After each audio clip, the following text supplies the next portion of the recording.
when he tried to do a cool intro.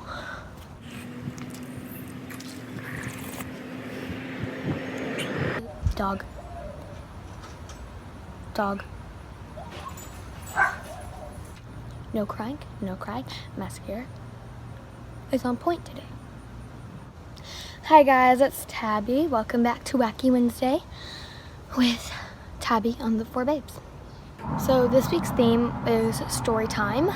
So I decided I was going to be telling you guys a story. Would you shut up? Freaking person around the life like 400 times. So I'm going to be telling you guys about like the day I found out my mom died. So let's just get started. So first I'm going to give you guys some background information. About 2 years before my mom died, she was like, her foot was like having a drop down thing. So they thought it was her surgery like side effects because she had surgery on her foot because she had like an extra bone or something, so she had surgery on her foot. So they're like, oh, she has side effects from her foot. But then it was like wasn't getting better, and they said it'd get better in a month, and it wasn't getting better. So then they took her in for testing, and they thought it was something with her back. So they did surgery on her back. It wasn't that either. They said, okay, her recovery should be about 2 to 3 months. 4 months later, now both of her feet are jacked up. And now we know that it's not because of anything like that. And I took her in for testing. They found out she had ALS, or Lou-Gehrig's disease. And that's basically, it's like stops all your muscles from working. So, but at this time, I'm like, Lou-Gehrig's disease, I don't freaking know what that means. Is it like the same thing as cancer? No. But you know, to ALS, there is no cure. So,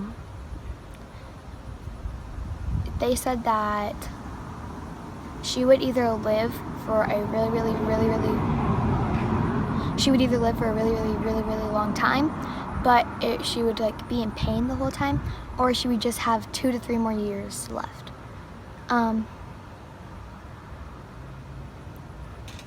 So my mom wasn't getting any better, and for a second, like, not even kidding, for I think 2 weeks, we were the happiest family in the world because my mom, okay, so she was pretty much by this time paralyzed from the waist down, and she had a walker, and she also had a stair lift, and then she had a motor thingy.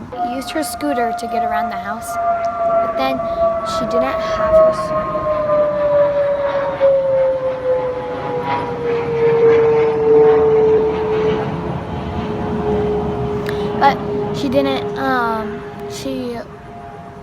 we came home from school one day, she goes, look, and she pushed her scooter out in front of her, she held onto the walls, and she was walking down the hallway. And we were like, whoa, and we thought she was getting better. We're like, whoa, miracles can happen, blah, blah, blah. We were so freaking happy.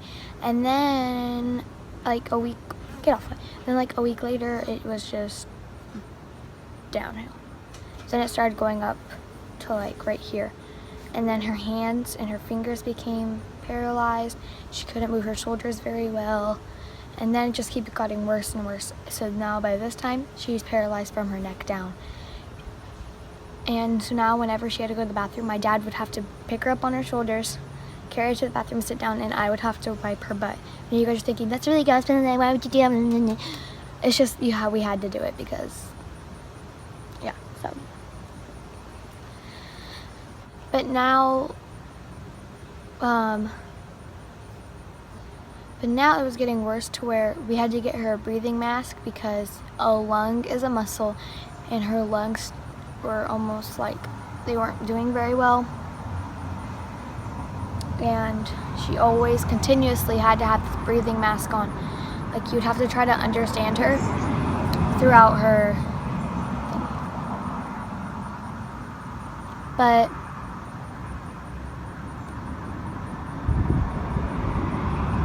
it was just getting really bad, and yeah, so I had to go to swimming lessons during the summer for my lifeguard training. I'm a certified lifeguard, by the way. But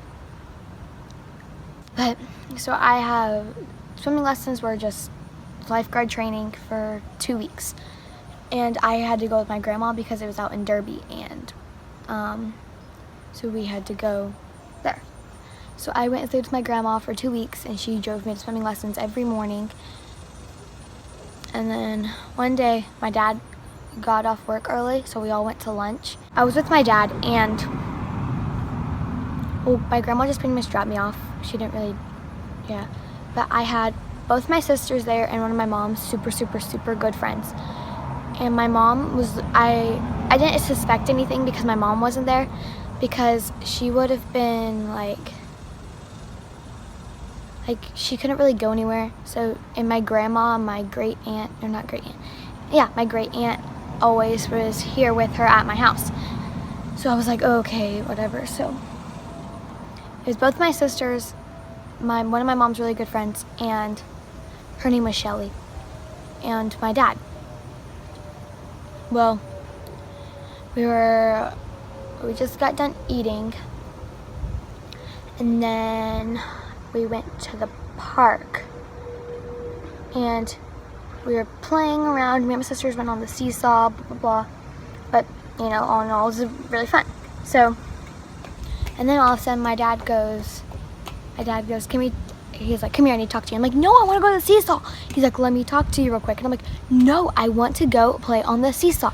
So he's like, Mommy died this morning. And I was like, and that's when I lost it. And that's when everyone around me started crying and bawling. And I was like, and then tears. I probably lost like 3 pounds of tears just in that minute of 5 seconds. But I'll import a picture right here if I can find it. But this is me and my sister. Because she sat down on the side and she was like, it's okay, God has a plan for us, blah, blah, blah. And I was like, so we sat there for literally like 20 minutes, and then both of my sisters were like, come on, let's go play on the seesaw. So we played on the seesaw for a bit, but it was now. So after that, my dad went and got us all ice cream, and then we went to a movie, and then I went back to my grandma's house. But my dad was saying that it's a good thing I wasn't there when my mom died that morning, because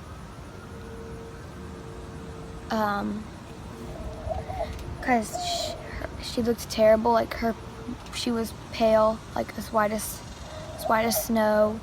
Her contacts were like falling out of her eye. She was like that. I'll import a picture of my mom when she was sick with me.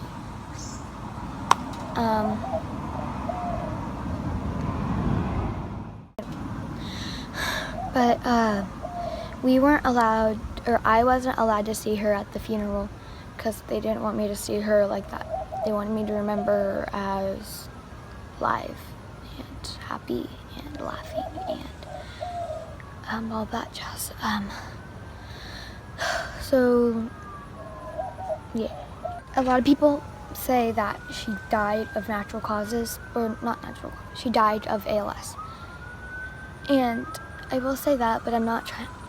In a way, some people think she committed suicide, which she didn't. But my mom had a choice to either live a really long time, but like live until natural causes happen. But she'd be in pain.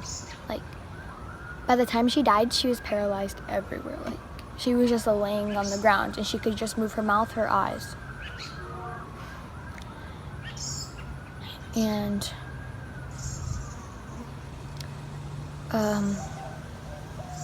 she was like, no, I don't want to do this. So instead of taking her pills that helped her live that long, she stopped taking them, and she told my dad that she would have a month to live, but no one told me this, and I was like, she was just like, no, I'm gonna stop taking these pills. I don't want to live any, like, she didn't say like I don't want to live anymore, but she was like, I don't want to live when I'm in pain and not even enjoying life. So there's this little poem thingy, and it says, God saw you getting tired and a cure was not to be, so he took you in his arms and said, come to me.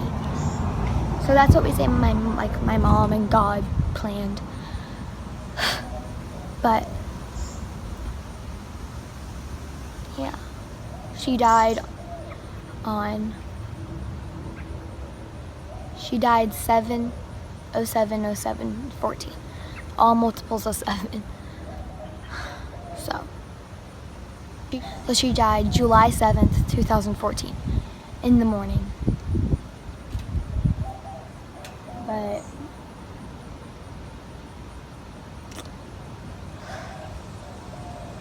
yeah, so that is how I found out my mom died.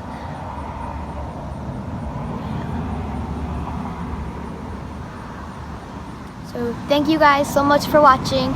I hope you guys enjoyed this video. Make sure to leave a like and subscribe. And I'll see you guys next time on Wacky Wednesday with Tabi. Sorry this was kind of a depressing video, but